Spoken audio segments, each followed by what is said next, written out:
وعليكم السلام ورحمة الله وبركاته.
Okay.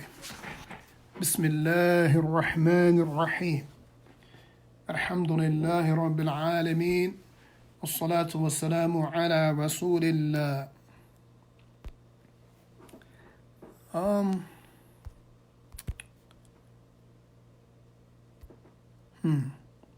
I guess you can only tag people at the very beginning. Sometimes people ask to be tagged. I try to do it, but it seems like I'm not able to once we start.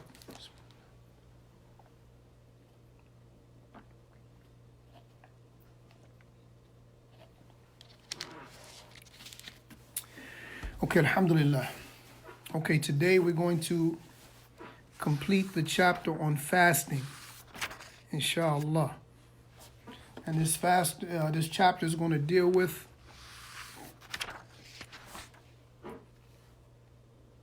the breaking of the fast for one who is grown older in age and one who's sick.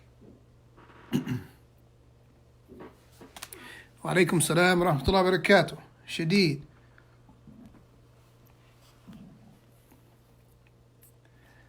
إن الله عز وجل أوجب صوم رمضان على المسلمين أداء في حق غير ذوي الأعذار وقضاء في حق ذوي الأعذار الذي يستطيعون القضاء في أيام أخرى. وهناك صنف ثالث لا يستطيعون الصيام أداء ولا قضاء كالكبير الحرم والمريض الذي لا يرجى برعه. فهذا الصنف قد خفف الله عنه فأوجب عليه بدل الصيام إطعام مسكين عن كل يوم نصف صاع من الطعام. So Allah subhanahu wa ta'ala has obligated fasting in the month of Ramadan upon all of the Muslims to be carried out, to be done, except for those or for other than those who have legal excuses. And when we say legal, of course, we mean according to Sharia.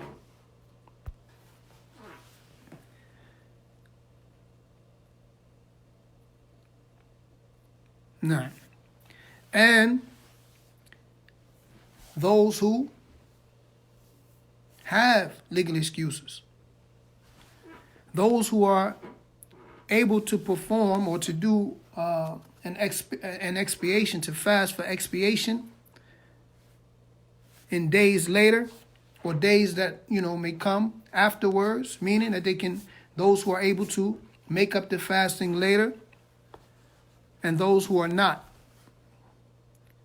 But there's also a third category, and this is those who are not able to fast, nor those who are able, meaning fast in Ramadan, those who are not able to fast in Ramadan, and those who are not capable of or able of making it up later.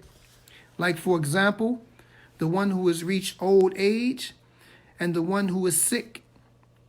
The one who is extremely sick and the one who has reached old age. Extremely sick, or maybe terminally ill, or in a bad condition.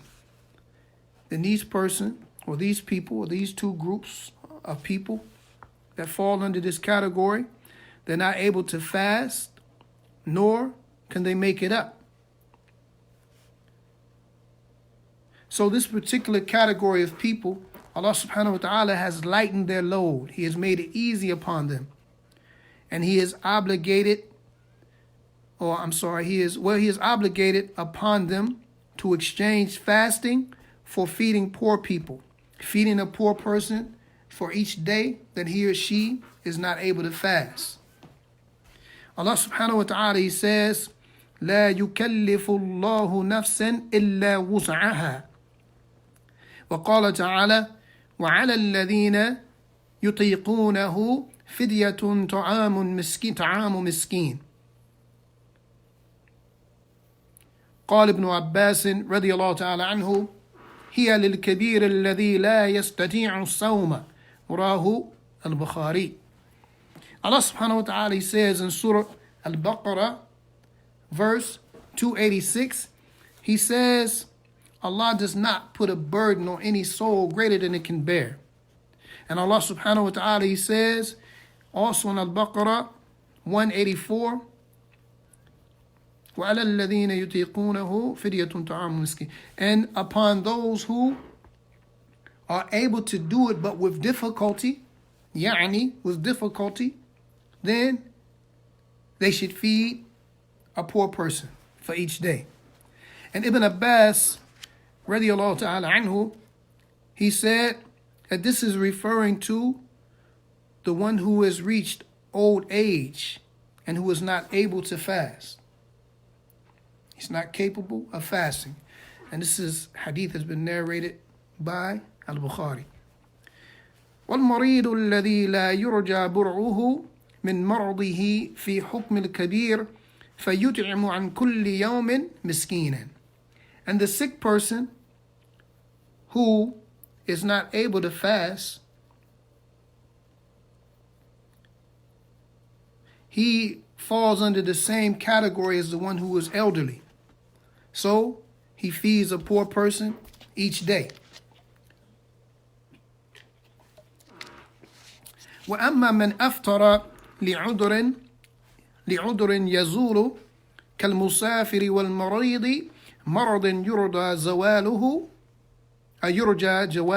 زَوَالُهُ وَالْحَامِلِ وَالْمُرْضِعِ إذا خافتا على أنفسهما أو على ولديهما والحائض والنفساء فإن كلا من هؤلاء يتحتمه عليه القضاء بأن يصوم من أيام أخر بعدد الأيام التي أفطرها. قال تعالى ومن كان مريضا أو على سفر فعدة من أيام أخر. And as it relates to the one who fasts with an excuse that has to be remedied, then like for example, the one who is traveling, or the one who is sick, the one who the pregnant woman, or the breastfeeding woman, if these two particular cases, these two women, in this case, the people who fast with an excuse that has to be remedied, like for example, the one who is traveling or the one who is sick, then this person will have to make up their missed fasting. And the woman who is pregnant or breastfeeding, if either of them fears upon themselves, or they fear for themselves, their own personal lives, or the lives of their children, and the one who is on her menstrual cycle, or the one who is having postnatal bleeding, then all of them,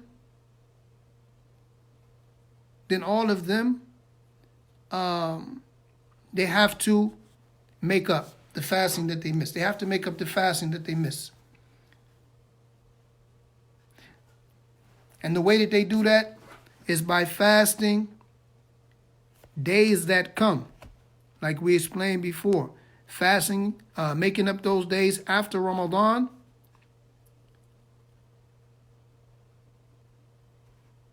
The amount of days that they broke fast. The amount of days that they broke fast. Excuse me, I'm looking at questions too, but don't forget, you can ask questions. For those of you who want to ask them here, I read them as we go, or you can save them to later. It's up to you. Or you can do it by way of text. So I'm checking both as we speak, just so I don't miss anything, because I've been told that, matter of fact, let me cut my ringer on. I've been told that at times there were questions that I overlooked or didn't get or didn't receive until after class. So if you have them now, then you can ask them now and we can answer them now or save them to later.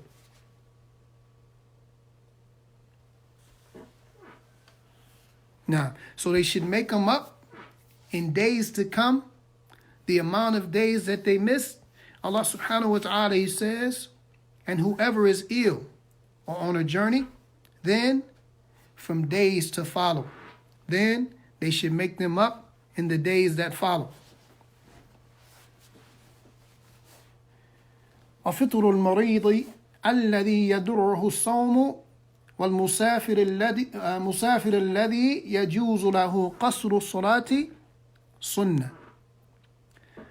And for the one who breaks his fast because of a sickness, that which may harm the fasting person or that which may affect their fast, and the traveler, the one who is permitted to shorten his prayer, then this is sunnah.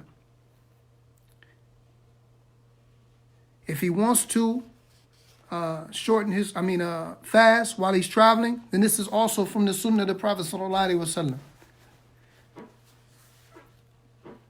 لقوله تعالى في حقهم فعدة من أيام أخر أي فليفطر ويقبض عدد ما أفطره. قال تعالى يريد الله بكم اليسر ولا يريد بكم العسر. Allah subhanahu wa ta'ala, He says, so from days to follow, that they will make them up in the following days, like we mentioned before. Between this Ramadan and the next Ramadan, you have this period of time, a long time. It's better to make them up right away, but if you want to defer them to later, then you can, so long as you don't let Ramadan catch you again. And when the month of Sha'ban comes, like now, if you have days that need to be made up, then you need to get on top of that right away.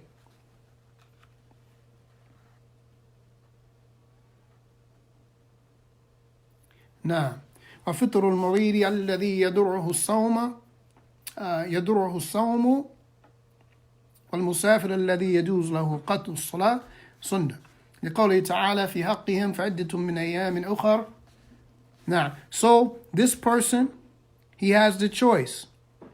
He has the choice. If he wants to break his fast, then he can, so long as it's not going to be difficult upon him. But if he chooses to not fast, then he should make up those days. Allah subhanahu wa ta'ala, as He says, He wants ease for His slaves. Allah subhanahu wa ta'ala wants ease for you and not difficulty. And this is in Surah Baqarah, verse 185. Allah wants ease for you and not difficulty. وَالنَّبِيُّ صلى الله عليه وسلم ما خير بين أمرين إلا اختار أيسرهما. وفي الصحيحين ليس من البر الصيام من السفر. And the Prophet sallallahu alaihi wasallam, he said, whenever he was given a choice between two things, he would choose the easiest of the two. And in the two authentic collections, Bukhari and Muslim, he says, sallallahu alaihi wasallam, that it is not from righteousness. It is not from righteousness that you fast while you're traveling. Fasting while traveling is not from righteousness.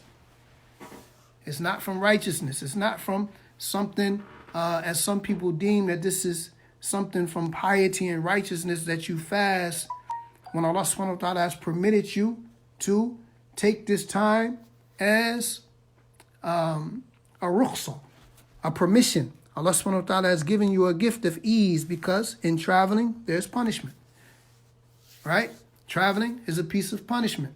So whenever the Prophet sallallahu alaihi wasallam, he had a choice between two matters, he would take the easiest matter.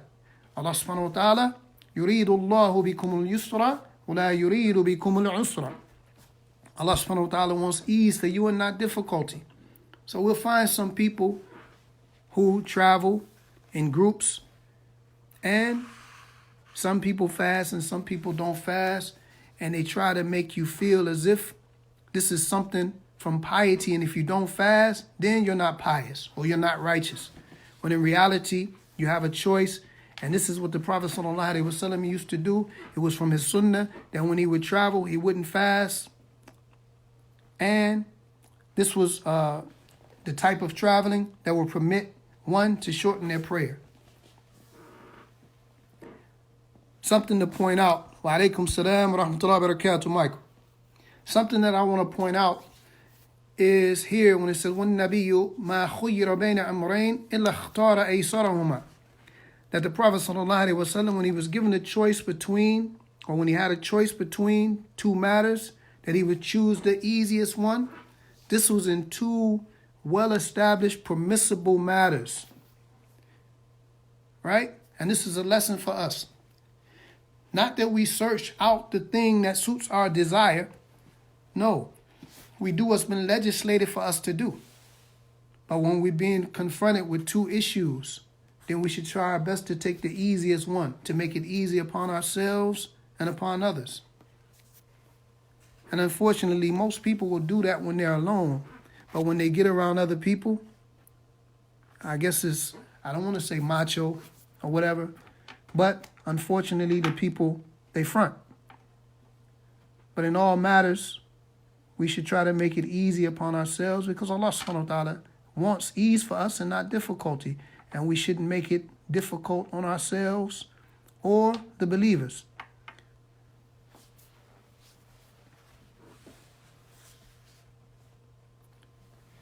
وإن صام المسافر المريض الذي يشق عليه الصوم صح صومهما مع الكراهة. وأما الحائض والنفساء فيحرم في حقها الصوم حال الحيض والنفاس ولا يصح. So if the traveler was to fast, the traveler or the sick person, those upon whom fasting will be difficult, then their fasting will be correct, but it will be disliked. It will be disliked. As it relates to the one who is having her menstrual cycle, the woman who is bleeding, her monthly cycle, or the one who has postnatal bleeding, then it is not permissible for them to fast in this condition, so long as they're bleeding. And their fasting would not be correct. والمرضع والحامل يجب عليهما قضاء ما أفطرتا من أيام أخرى ويجب مع القضاء على من أفطرت للخوف على ولدها إطعام مسكين عن كل يوم أفطرت. And the one who is breastfeeding and the one who is pregnant, then they have to make up that which they missed in the days to come. And it is a must upon them that they perform this expiation, that they make up for the days that they missed. And this is upon the one, or this is for the one who fears. This is the one who fears for their safety or for the safety of their children, they have to make this up by feeding a poor person for every day that they broke their fast.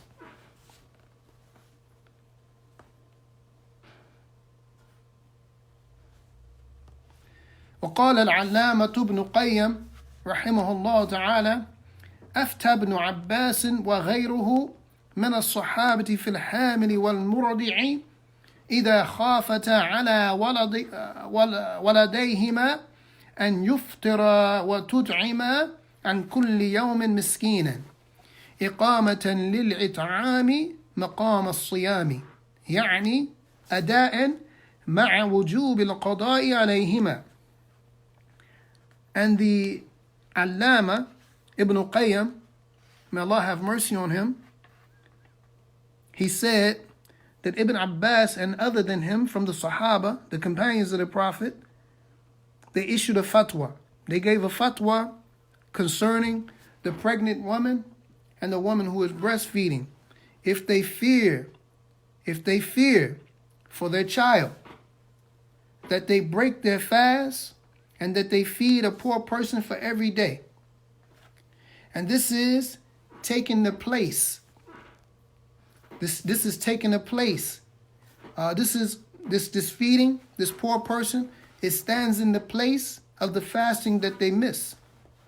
Meaning, carrying it out, actually fasting, right? But they still have the obligation to make it up later. وَيَجِبُ الْفِطْرُ عَلَى مَنِ احْتَاجَ عِلَيْهِ لِإِنْقَاذِ مَنْ وَقَعَ فِي حَلَكَةٍ كَالْغَرِيقِ وَنَحْوِهِ. And it is a must also for the one who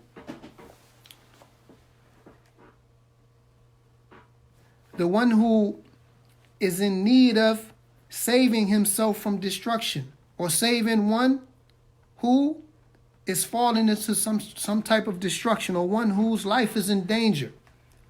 He should break his fast. Like, for example, one who is drowning or other than that. So for one who has to save his life or save someone else's life, then he should break his fast in order to do so. وقال ابن قيم رحمه الله تعالى: وأسباب الفطر أربع: السفر والمرض والحيض والخوف من حلاك من يخشى عليه الحلاك بالصوم كالمرضع والحامل ومثله مسألة الغريق. And Ibn Qayyim rahimahullah ta'ala, he said that the reasons for breaking fast, the reason for one to break their fast, and what we mean by this is naturally to stop fasting during the daylight hours when you should be fasting, or when it's a must that you fast.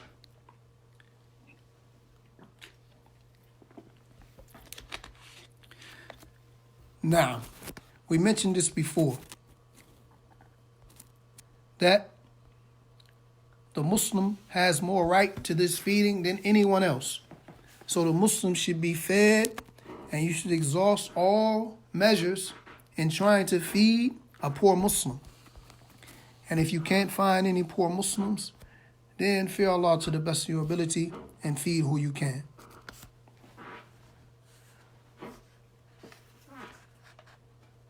Now, so these categories, once again,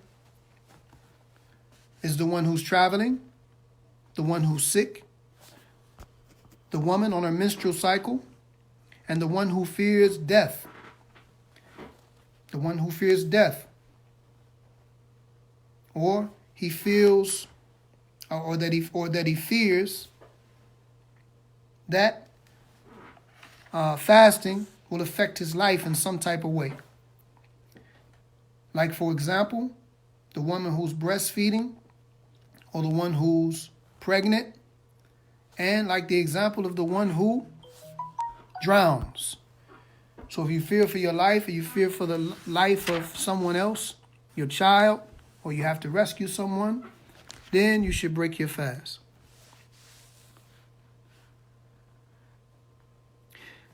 Nah, and we're going to talk about that a little bit more.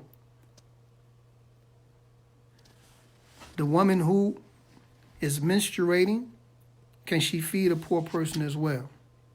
Nah, she can feed a poor person, but she must also make up the days that she missed. She should actually fast if she's able to. And this is the opinion of Sheikh Al-Fawzan, Hafidhahullah Ta'ala.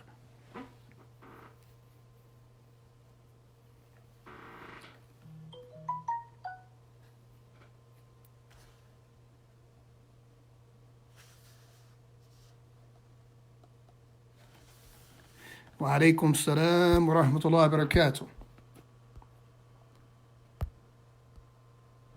نعم.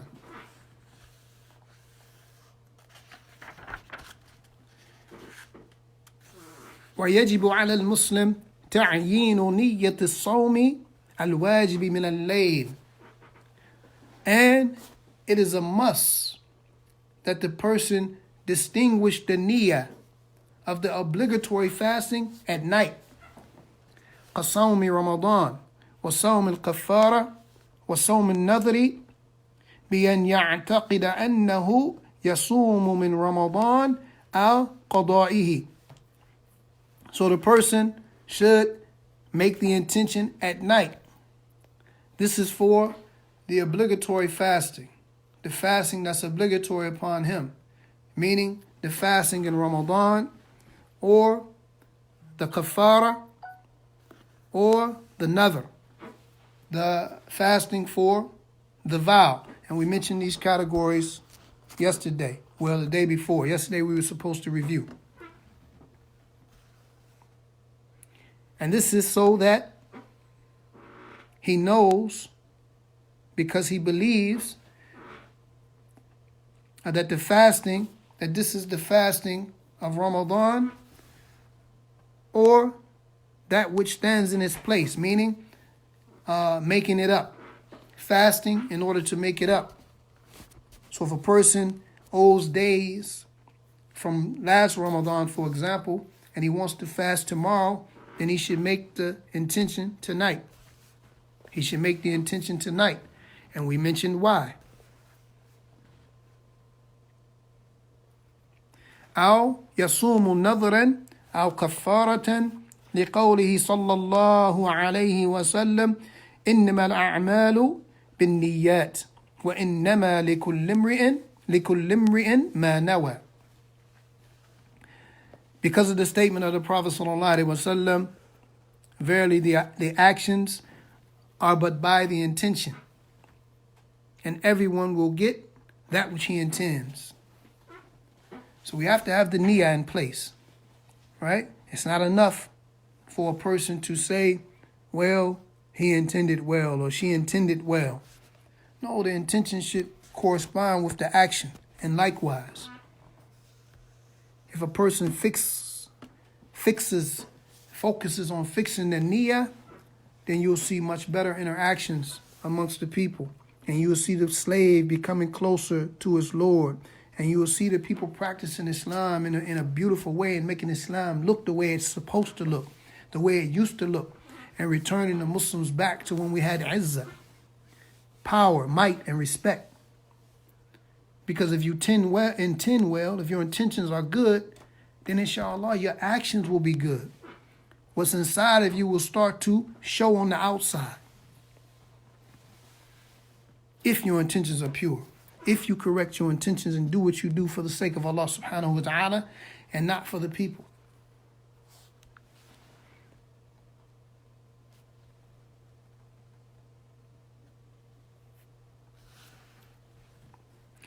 وعن عائشة مرفوعا من لم يبيت الصيام قبل طلوع الفجر فلا صيام له فيجب أن ينوي الصوم الواجب في الليل فمن نوى الصوم من نهار كمن أصبح ولم يطعم شيئا بعد طلوع الفجر ثم نوى الصيام لم يجزه إلا في التطوع وأما الصوم الواجب فلا ينعقد بنيته من النهار لأن جميع النهار يجب فيه الصوم والنية لا تنعطف على الماضي. And on the authority of Aisha radiallahu ta'ala anha, that the person doesn't intend, or whoever doesn't make his intention to fast before the rising of the sun, then there is no fasting for this person. So it is a must that a person intends to fast the obligatory fasting at night. And whoever intends his fasting during the daytime, like the one who wakes up and hasn't eaten anything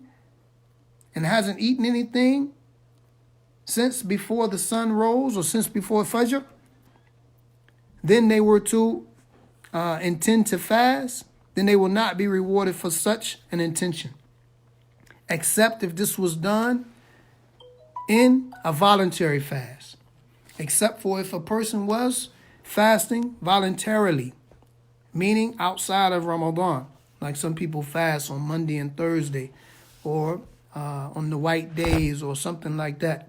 Something that's not obligatory but highly recommended or good, or mustahab, mubah, sunnah, whatever. If it's not obligatory, meaning like Ramadan, or making up for a vow that wasn't fulfilled, or missed days in the month of Ramadan, or as an expiation, kafara, then these people, they will not be rewarded for such.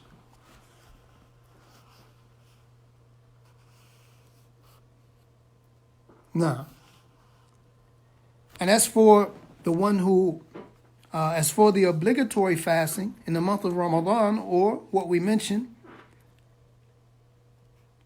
then it cannot be done with the niyyah or having a niyyah during the daytime. This is because the whole day is reserved for fasting, and it's a must that one fast throughout the whole entire day. And this niyyah cannot be connected to what has already passed. أما صوم النفل فيجوز بنية من النهار لحديث عائشة رضي الله تعالى عنها دخل علي النبي صلى الله عليه وسلم ذات يوم فقال هل عندكم من شيء؟ قلنا لا. قال فإني إذا صائم. رواه الجماعة إلا البخاري. Now, as for the optional fasting, then it is permissible for one to make the niyyah in the daytime. And this is in accordance with the hadith of Aisha radiallahu ta'ala anha, wherein she said, the Prophet sallallahu alaihi wasallam entered upon me. The Prophet sallallahu alaihi wasallam came to me. He entered upon me one day. And he said, do you have anything? Is there anything? Meaning for us to eat. She said, no. So the Prophet sallallahu alaihi wasallam said, well, in that case, I'm fasting. And this is has been narrated from the compilers of hadith, except for Bukhari. وفي الحديث أنه صلى الله عليه وسلم كان مفطرا لأنه طلب طعاما وفيه دليل على جواز تأخير نية الصوم إذا كان تطوعا فتخصص به الأدلة المانعة. And in the hadith, the Prophet ﷺ was fasting because he requested food, and there wasn't any. So in this is evidence upon the permissibility of delaying the intention if a person wants to fast voluntarily.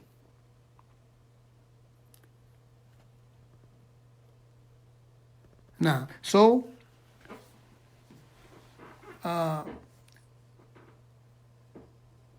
the proofs prohibiting that, meaning to make this, to make the intention to fast Ramadan in the daytime, has been specified.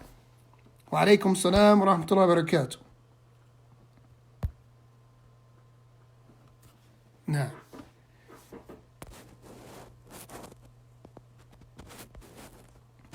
okay, just checking back to see if I missed any questions.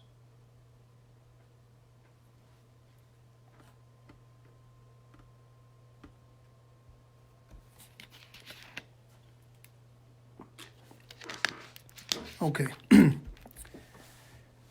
فشرط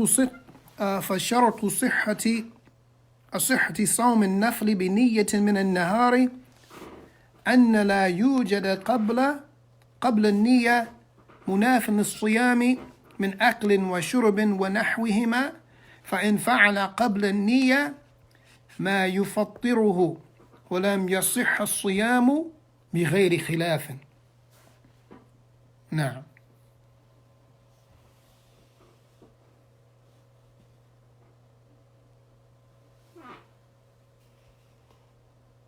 So, a condition for the correctness of voluntary fasting with the intention being made during the day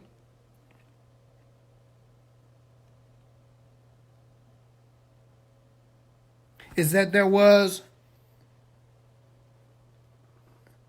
nothing. This was connected to the fact that there was nothing to eat, that the Prophet ﷺ didn't have anything to eat. So he took the situation and benefited from the situation by fasting voluntarily.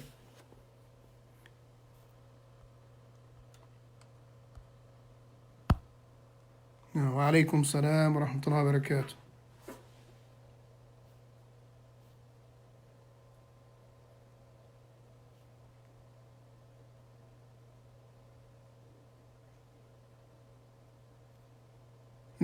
Now, a condition also, this condition, I'm sorry, please forgive me, is that none of these things should have taken place.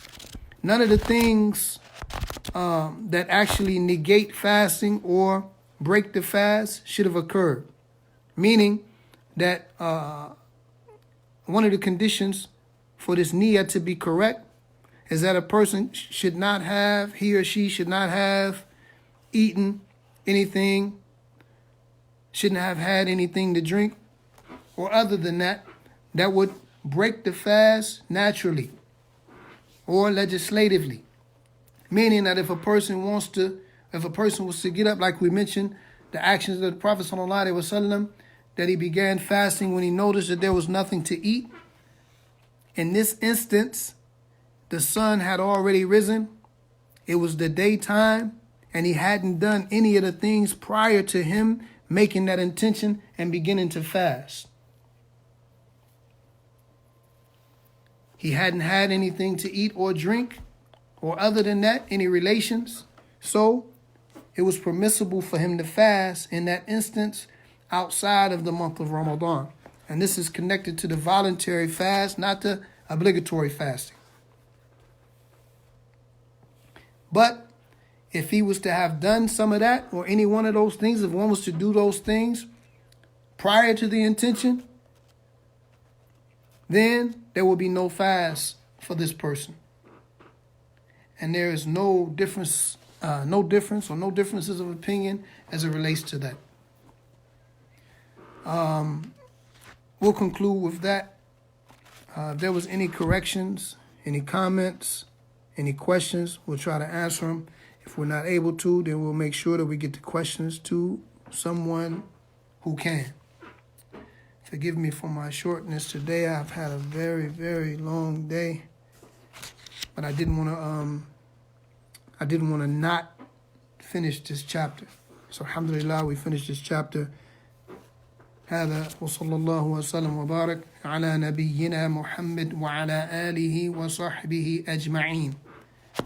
We'll wait a few minutes to see if any questions have come through. I'll scroll back through and see if I missed anything.